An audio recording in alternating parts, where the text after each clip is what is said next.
After just a 72-day offseason, the shortest in NBA history, the league was set to go with the new season on December 22nd, 2020. This meant that season and playoff predictions from sports media were being published in December. With much uncertainty surrounding what the season would look like and how stars would respond after the short break, these predictions were bound to be off. Sporting News had Nets over Bucks, stating, "Unfortunately for Antetokounmpo and the Bucks, this isn't the year that they break through. Kevin Durant and Kyrie Irving drive the Nets to the 2021 NBA Finals with spectacular crunch time scoring in multiple games." Well, you just can't predict an ankle injury in a size 18 shoe stepping on the line. How about Forbes? Well, they got the Bucks in the finals, but not the champion pick. But hey, at least they were prepared for everything to go awry with that pick. Bleacher Report? Well, they just...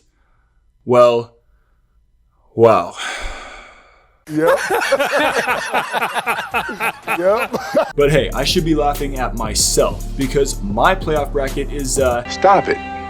Get some help. Better luck next year. The point is that no one saw this coming. Well, except Jared. In November 2016. Back to the future. Great Scott. The Suns-Bucks finals matchup is proof that wishes do come true and parity can prevail in a super team-driven league. This is Topic Tackle. Let's go.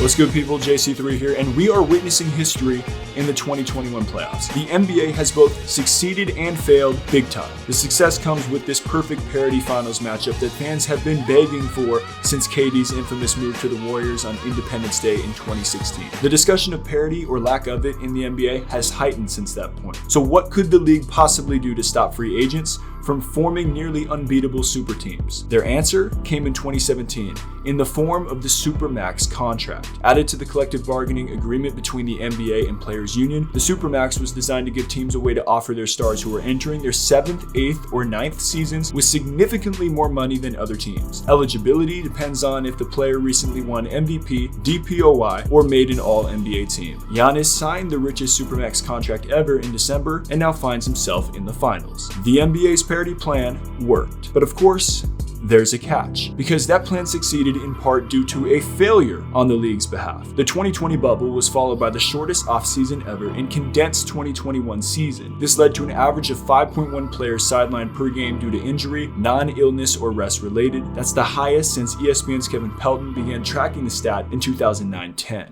This season, All-Stars missed 370 of a possible 1,944 games.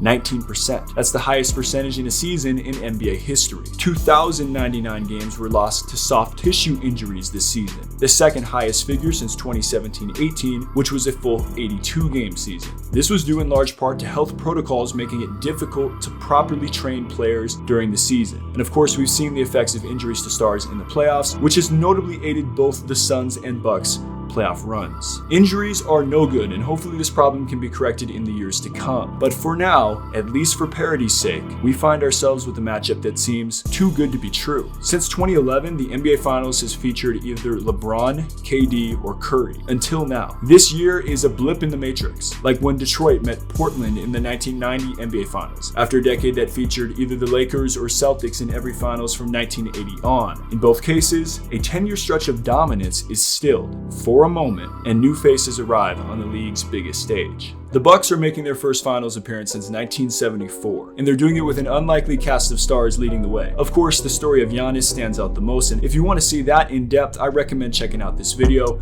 link in the description. James Christian Middleton was a 39th pick in the second round of the 2012 draft by the Pistons, was assigned to the D-League, and traded to the Bucks in 2013 for Brandon Jennings. Here's a chart of the highest scoring playoff quarters tracked since 1997. Some notable names are on here, like Allen Iverson's 26-point fourth quarter eruption at Milwaukee in Game 6 of the 01 Eastern Conference Finals, Goran Dragic's fourth quarter masterpiece in Game 3 of the 2010 semifinals at San Antonio, and tied for third with 23 points in the third quarter in an Eastern Conference Finals Game 6 closeout at Atlanta.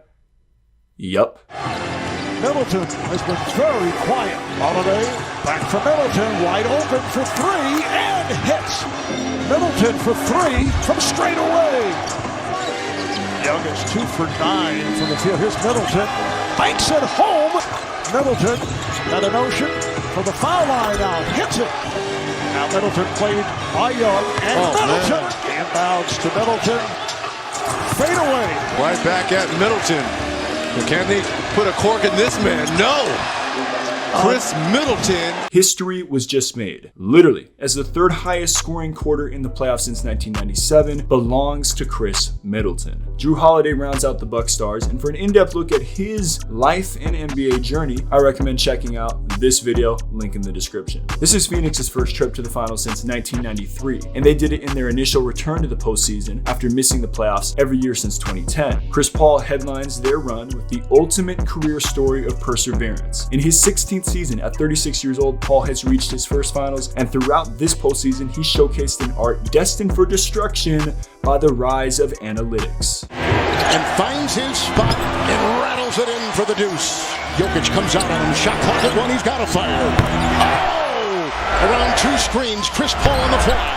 2 screens, Paul ready to fire.